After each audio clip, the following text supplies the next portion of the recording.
पीछे मुड़कर के अगर हम देखें तो आज भारतीय जनता पार्टी को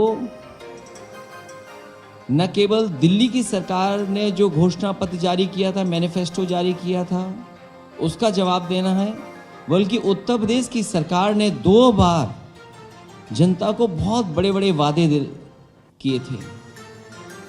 इसलिए आज जनता को जवाब देना पड़ेगा। और मुझे पूरा भरोसा है कि समाजवादी पार्टी की जो राष्ट्रीय कार्यकारिणी यहाँ बैठी है, हमारी पार्टी का नेतृत्व यहाँ बैठा है, उसने सबने मिलकर के यही फैसला लिया है कि उत्तर प्रदेश में समाजवादी पार्टी के साथ जो गठबंधन हैं, जो गठबंधन दल हैं, उनसे मिलकर के 80 की 80 सीटें भारतीय जनता पार्टी को हराने का काम करेंगे। आज महंगाई चरम सीमा पर है, बेरोजगारी चरम सीमा पर है और अन्याय भी चरम सीमा पर है। हालांकि उत्तर प्रदेश के बारे में मैं ये कह सकता हूँ, दिल्ली और यूपी की सरकार होने के बाद 2-3-4 महत्वपूर्ण डिपार्टमेंट्स हैं। उदाहरण के लिए पीडब्ल्यूडी डिपार्टमेंट, अभी बजट पास हुआ, 30% पैसा खर्च किया। जो स्वास्थ्य विभाग है, हेल्थ डिपार्टमेंट है, मेडिकल एजुकेशन डिपार्टमेंट है, उसमें 40% केवल खर्च कर पाए। अभी बिजली विभाग का सबसे बड़ा संकट पैदा कर दिया। ये बीजेपी के लोग कमाल के लोग हैं। जब इन्हें वोट चाहिए होता है तो ये जनता में वादे करते हैं। कर्मचारियों को वादा किया था इन्होंने। ये जितने भी कर्मचारी आज धरना प्रदर्शन आंदोलन में हैं, इन सब से भारतीय जनता पार्टी ने चुनाव से पहले वादे किए थे कि आपकी सब मांगे मानी जाएंगी। लेकिन सरकार बनने के बाद वो मांगे नहीं मांग रहे हैं, और जब मांगे नहीं मांग रहे हैं तो अंतर्गतवा पूरा उत्तर प्रदेश में बिजली संकट पैदा है। बिजली नहीं है। क्या पुलिस पावर प्लांट चलाएगी? क्या पुलिस सब स्टेशंस को देखेगी? क्या पुलिस डिस्ट्रीब्यूशन देखेगी? पुलिस जो लॉ एंड ऑर्डर नहीं ठीक कर पा रही है, वो बिजली कैसे ठीक करेगी? तो उत्तर प्रदेश ने जिसने प्रधानमंत्री दिया है, उसमें सबसे ज्यादा बेरोजगारी है, सबसे ज्यादा महंगाई है, सबसे ज्यादा अन्याय हो रहा है। और जो दल उनके खिलाफ दिखाई दे रहा है, उसके ऊपर ईडी, सीबीआई, इनकम टैक्स। इसलिए सभी लोगों ने मिलकर के संकल्प लिया है कि इस बार भारतीय जनता पार्टी को सभी सीटें हराई जाएंगी।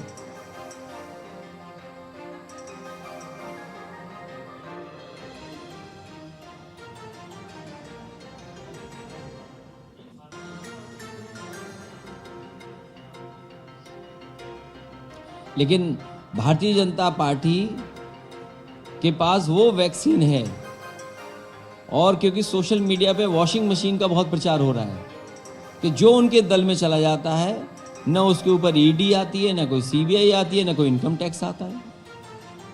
और जो विपक्षी पार्टी हैं, उनको झूठा फंसाने के लिए झूठे केस बनाए जाते हैं। आज देश में सबसे ज्यादा अन्याय बंगाल के बाद अगर पॉलिटिकल वर्कर्स पे कहीं हो रहा है तो उत्तर प्रदेश में हो रहा है। अगर यहाँ बीजेपी आरोप लगाती है कि पॉलिटिकल वर्कर्स ऐसा कर रहे हैं, उनके ऊपर झूठे मुकदमे लगा रहे हैं, तो उत्तर प्रदेश में भी इसी तरह हो रहा है। बीजेपी दिल्ली की सरकार से करा रहे हैं।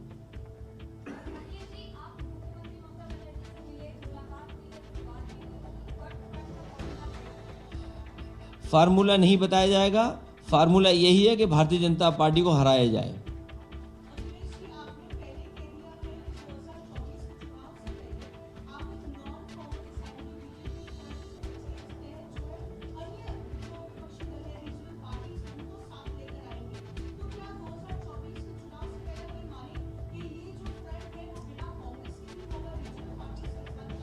अभी रीजनल पार्टीज और कुछ दल इस प्रयास में हैं कि कोई ना कोई अलायंस, गठबंधन या कोई भी फ्रंट तैयार हो, और इस कोशिश में आदरणीय ममता बनर्जी जी भी काम कर रही हैं। तेलंगाना के मुख्यमंत्री जी वो भी चाहते हैं। बिहार के मुख्यमंत्री रहे हैं, बिहार के मुख्यमंत्री वो भी कोशिश कर रहे हैं। तो इस तरह देश के बहुत सारे रीजनल पार्टी के लीडर्स इस कोशिश में हैं कि कोई ना कोई फ्रंट बने। और जहां तक सवाल कांग्रेस का है, कांग्रेस अपनी भूमिका तय करे, क्योंकि कांग्रेस राष्ट्रीय पार्टी है। हम लोग रीजनल पार्टी हैं, तो दिल्ली वाले लोग अपना तय करें कि उनकी भूमिका क्या होगी।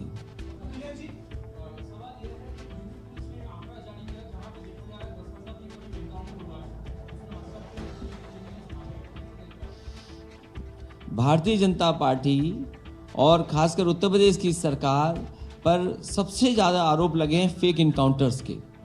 और केवल ये आंकड़ा देख रहे हैं आप, वहीं ये आंकड़े भी आप देखें कि सबसे ज़्यादा कस्टोडियल डेथ अगर कहीं आंकड़े बढ़े हैं तो उत्तर प्रदेश में बढ़े हैं।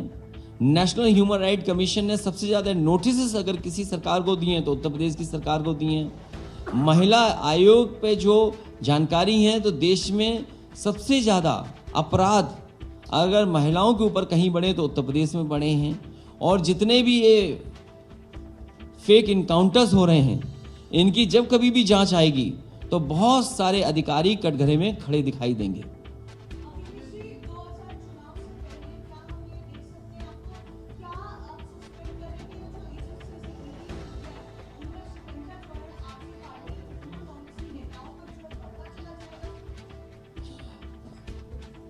एक दो महीने और हैं, उसके बाद तो चुनाव शुरू हो जाएगा। चुनाव शुरू हो गया है। बीजेपी लाख कोशिश कर ले इस तरह की, जनता ये जानती है कि केवल पॉलिटिकल पार्टीज जो बीजेपी को हरा सकती हैं, उन्हीं के घर पर ईडी सीबीआई इनकम टैक्स जारी है। और जिन जिन ने इन एजेंसियों का दुरुपयोग किया है, पूर्व में कांग्रेस ये काम करती थी, आज कांग्रेस के रास्ते पर बीजेपी है। कांग्रेस खत्म हो गई तो बीजेपी भी खत्म हो जाएगी।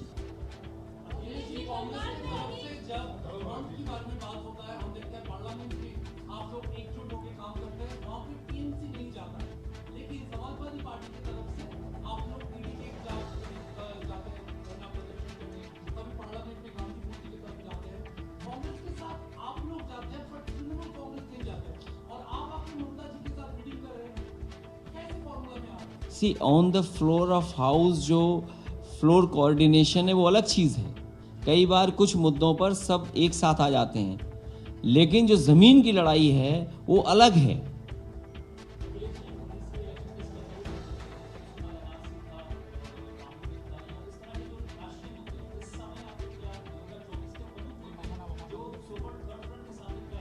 अभी सबसे बड़ा मुद्दा है कि जाति जनगणना होनी चाहिए।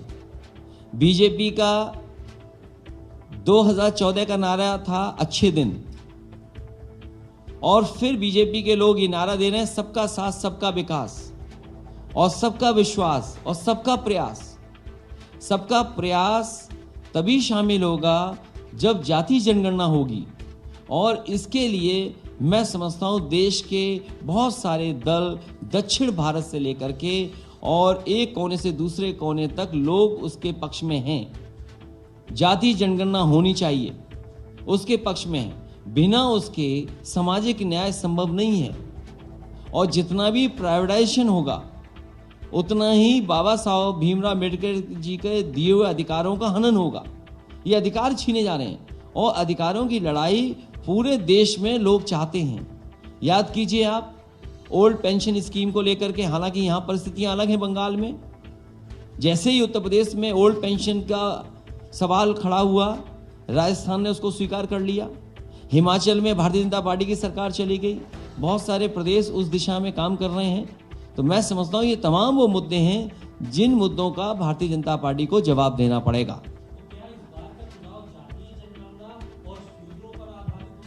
देखिए, जो चुनाव होने जा रहा है कई तरह के मुद्दे चलेंगे। कुछ दिखाई देंगे मुद्दे, कुछ नहीं दिखाई देंगे।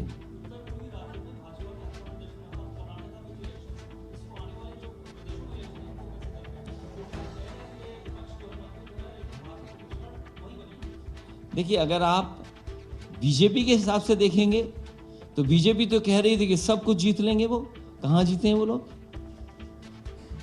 और कर्नाटक में भी या उत्तर प्रदेश में देख लीजिए आप, हमारे उत्तर प्रदेश के मुख्यमंत्री ऐसे हैं जो किसी को काम नहीं करने दे रहे हैं। खुद तो काम कर ही नहीं रहे हैं, किसी को काम नहीं करने दे रहे हैं।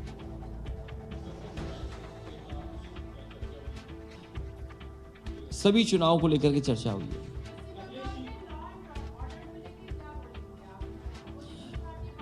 उत्तर प्रदेश से तो बेहतर ही है, जहां प्रधानमंत्री हैं, जहां पर मुख्यमंत्री एक ही पार्टी की दो सरकारें, और हमारे पत्रकार साथी ने जो आंकड़ा बताया फेक इनकाउंटर का, कि सरकार दावा कर रही है कि इतने इनकाउंटर्स किए हैं, इसमें सबसे ज्यादा फेक इनकाउंटर्स हैं। और हमारी पुलिस का निशाना आप देखिए, घुटने से ऊपर तो गोली नहीं जाती है।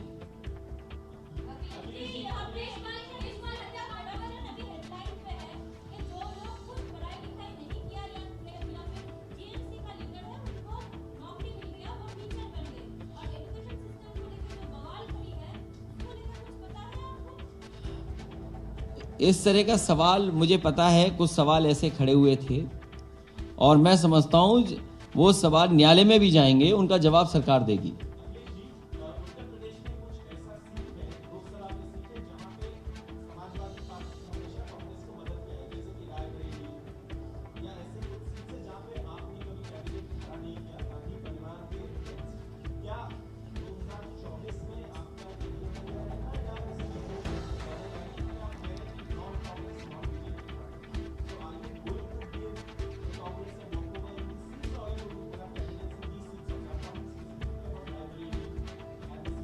Amethi, second one is Amethi.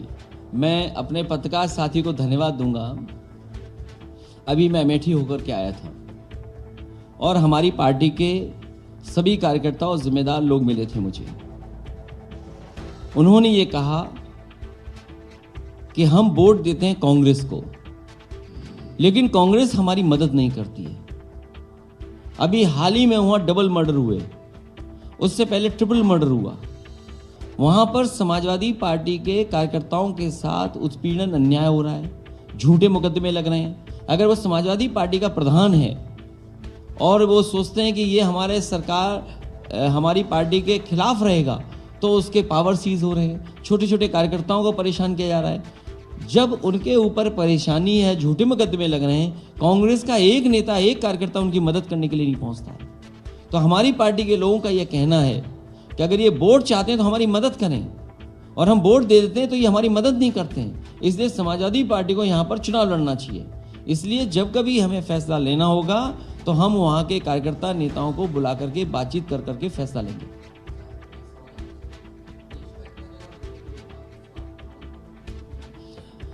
मैं दादा को धन्यवाद देता हूँ कि दादा ने ये कहा कि ये बहुत शुभ जगह है। जब भी नेताजी और समाजवादी पार्टियां आई है, समाजवादी पार्टी आगे बढ़ी है, उसकी भूमिका बढ़ी है। और इस बार तो नवरात्र शुरू होने जा रहे हैं। हालांकि आपके यहाँ दूसरे नवरात्र ज़्यादा खुशी से मनाए जाते हैं, लेकिन हमारे तरफ तो सब नवरात्र मनाए जाते हैं। तो माँ का आशीर्वाद लेकर के हम लोग नवरात्र मनाने जा रहे हैं और हमें उम्मीद है कि इस बार परिणाम उत्तर प्रदेश में दूसरे देखोगे। और इसीलिए मैंने शुरू की थी बात 2014 का मैनिफेस्टो बीजेपी का, 2019 का मैनिफेस्टो बीजेपी का, उत्तर प्रदेश की सरकार का मैनिफेस्टो 2017 का और 2022 का बीजेपी का मैनिफेस्टो। बीजेपी को एक मैनिफेस्टो का जवाब नहीं देना है, 2024 में बीजेपी को 4 मैनिफेस्टो का जवाब देना है। और आप तो वहां पर हैं जहां मां गंगा को आखिरी में देखते हैं। मां गंगा कहां से चली, और इन्हीं बीजेपी के लोगों ने कहा कि हम मां गंगा को साफ करेंगे। बताओ कितने शहर आते हैं, कितने कारखाने, उद्योग लगे हुए हैं इसके किनारे। आज मां गंगा की स्थिति क्या है, जिसमें हजारों अरबों रुपया खर्च हो गया, अरबों रुपए खर्च हो चुका है। नमामि गंगा के नाम पर न जाने कितना पैसा खर्च हुआ है। अगर आप हिसाब किताब लगाओगे तो आप पाओगे कि जितना बजट दिया वो गंगा की तरह बह गया उसमें।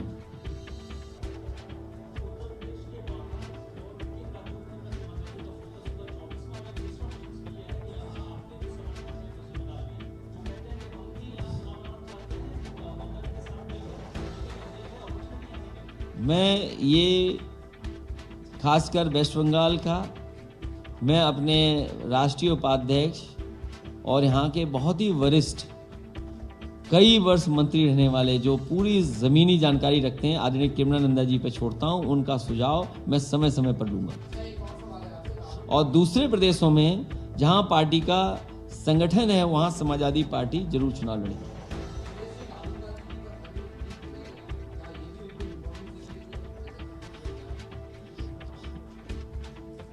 बीजेपी क्या करेगी ये पता नहीं।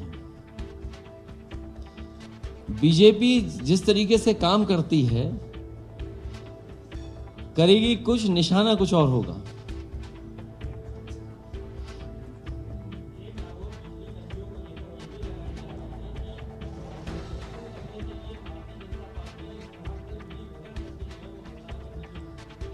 मुझे याद है 2014 के बाद जब बनारस में बिजली संकट आया और वहाँ के भारतीय जनता पार्टी के 2 वरिष्ठ नेता मुझसे मिले थे, क्योंकि उस समय सरकार समाजवादियों की थी। उन्होंने मुझसे ये कहा कि प्रधानमंत्री की कॉन्स्टिट्यूंसी है, इसको 24 घंटे बिजली दी जाए। मैंने उसी समय फैसला लिया था कि प्रधानमंत्री जी की कॉन्स्टिट्यूंसी को 24 घंटे बिजली उपलब्ध होगी। और उसके बाद मैंने उन्हीं वरिष्ठ नेताओं से जो भारतीय जनता पार्टी के थे उनसे कहा था कि उत्तर प्रदेश सबसे ज़्यादा लोकसभा के सांसद जिताता है, उत्तर प्रदेश ने 2 बार सरकार बनाने का मौका दिया है, उत्तर प्रदेश का बिजली का कोटा बढ़ाना चाहिए। लेकिन आज भी बिजली का कोटा उत्तर प्रदेश का दिल्ली की सरकार ने नहीं बढ़ाया है। और ये लग रहा है कि ये जानबूझ करके हड़ताल करा करके उन कर्मचारियों को इन्होंने भरोसा दिलाया था एक समय पर कि आपकी सभी मांगों को माना जाएगा। चुनाव से पहले इन्होंने बुला करके कहा था बीजेपी के नेताओं ने, और आखिरकार जब वो अपनी मांग कर रहे हैं तो बीजेपी क्यों पीछे हट रही है? ये संकट पूरा पैदा किया हुआ है मुख्यमंत्री जी का। मुख्यमंत्री जी खुद चाहते हैं कि उत्तर प्रदेश में बिजली का संकट हो और इसी के बहाने हम उत्तर प्रदेश के सब कारखानों को बेच करके प्राइवेट हाथों में दे दें।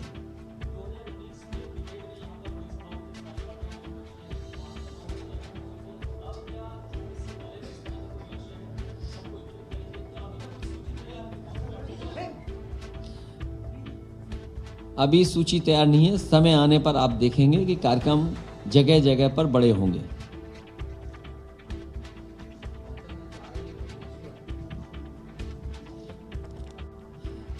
ये प्रयास लगातार चलता रहेगा लोकसभा के चुनाव तक।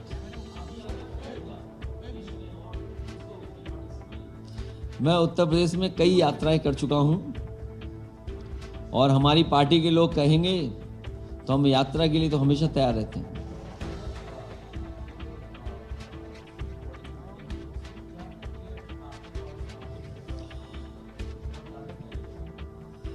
देश के सामने संकट इतना बड़ा है जिसकी हम और आप कल्पना नहीं कर सकते।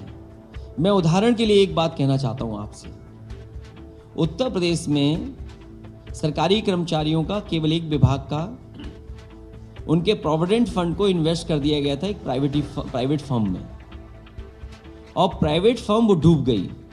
वो एक जानी मानी कंपनी थी और उस समय बोर्ड ने इसलिए फैसला लिया था कि उन्हें उम्मीद थी कि इस प्रोविडेंट फंड को हम अगर इन्वेस्ट करेंगे तो हमें मुनाफा ज़्यादा होगा।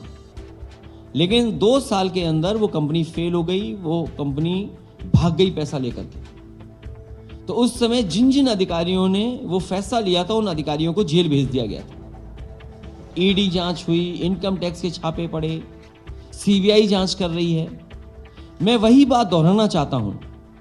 भारतीय जनता पार्टी के लोग दावा करते हुए थक नहीं रहे थे और वो ये बात कहते थे कि देखिए भारतीय जनता पार्टी की आर्थिक नीतियां इतनी अच्छी हैं कि देखिए भारत का एक उद्योगपति दुनिया में नंबर 2 पर पहुंच गया है और जब लोकसभा का चुनाव आएगा तो वही उद्योगपति नंबर 1 पर हो जाएगा। ये गर्व की बात होगी। भारतीय जनता पार्टी ने इस बात का प्रचार किया। जिस तरीके से वो G20 का पूरे देश में घूम घूम करके प्रचार कर रहे हैं, आज बताइए वो उद्योगपति कहाँ है? अगर पैसे को इन्वेस्ट करने के लिए उस समय बोर्ड में जितने लोग थे जिन्होंने फैसला लिया था उनको जेल भेजा जा सकता है, तो आज भारत का पैसा डूबा है, हमारी बैंकों का पैसा डूबा है, LIC का पैसा डूबा है। क्या भारतीय जनता पार्टी उत्तर प्रदेश में अधिकारियों को जेल भेजा था? क्या SBI के और LIC के बड़े अधिकारियों को जेल भेजेगी कि नहीं भेजेगी? ये सबसे बड़ा सवाल है। और हमारी सीमाएं जिस तरीके से सिकुड़ रही हैं, जिस तरह से सूचनाएं मिल रही हैं सीमाओं को लेकर के कि लगातार देश के सामने संकट है, उसको भी सही तरीके से भारतीय जनता पार्टी देश के सामने नहीं रख रही। और देश में चरम सीमा पर महंगाई, पूरे देश में कहा गया था कि महंगाई कम होगी। आज बताइए डीजल पेट्रोल की कीमत कहाँ है, इसका मुनाफा कहाँ जा रहा है? अगर डीजल पेट्रोल से जो मुनाफा पहुंच रहा है वो आखिरकार किसके पास जा रहा है? इसी तरह किसान को कहा गया था कि आय दोगुनी हो जाएगी। आप बताइए आय क्या किसानों की इस महंगाई में दोगुनी हो गई? उत्तर प्रदेश में आलू का जो किसान है वो बर्बाद हो गया। अभी जब बजट पढ़ा गया उत्तर प्रदेश में तो कहा गया कि आलू खरीदने के लिए 1000 करोड़ रुपए रखे गए हैं। मुझे लगा कि 1000 करोड़ जब बजट में पैसा रखा गया तो किसानों का मुनाफा देकर के आलू खरीदा गया होगा। सबसे ज्यादा आलू कन्नौज में, फरक्काबाद में, आपके कानपुर देहात में, और देश का सबसे अच्छा आलू अगर कहीं होता है उत्तर प्रदेश में तो वो आगरा के आसपास एतमादपुर और उस तरफ होता है, खंदौली इलाके में। एक भी आलू कन्नौज से भारतीय जनता पार्टी की सरकार ने नहीं खरीदा। और बिजली का संकट हो गया तो सोचिए कोल्ड स्टोरेज की क्या हालत होगी। जब डीजल महंगा है तो कोल्ड स्टोर कैसे चलेंगे? तो इनका जवाब भारतीय जनता पार्टी के पास नहीं है। और अभी जो देश के आंकड़े हम देखें, अगर देश ये कहता है कि हम इतने ट्रिलियन डॉलर की इकोनॉमी बना देंगे, अगर इतने ट्रिलियन डॉलर की इकोनॉमी आप बनाएंगे तो उत्तर प्रदेश की अगर अर्थव्यवस्था नहीं बेहतर होगी तो आप कैसे देश की अर्थव्यवस्था को बेहतर कर लेंगे? कोई भी आंकड़ा बिना उत्तर प्रदेश के आंकड़ों को बेहतर हो किए बिना देश के आंकड़े ठीक नहीं होते हैं। तो इनका किसी का जवाब भारतीय जनता पार्टी के पास नहीं है। इसीलिए वो जनता को गुमराह करने के लिए समय समय पर नई चीजें करते हैं। मीडिया का साथ ले लेते हैं, अखबारों का साथ ले लेते हैं। मैं ये आपको कह सकता हूं, मेरी खुशी की बात है कि पिछला चुनाव जब हुआ था, देश की इकलौती समाजवादी पार्टी होगी जिसने एड पर 1 रुपया नहीं खर्च किया। टीवी पर एड पर 1 रुपया खर्च नहीं किया, अखबार के एड पर 1 रुपया नहीं खर्च किया। और अगर सोशल मीडिया का आप निकालेंगे, वो तो ओपन प्लेटफॉर्म है, सबसे कम खर्चा अगर किसी पॉलिटिकल पार्टी ने किया था तो वो समाजवादी पार्टी थी। और समाजवादी पार्टी ने एक उदाहरण पेश किया देश में कि इतनी बड़ी पार्टी के सामने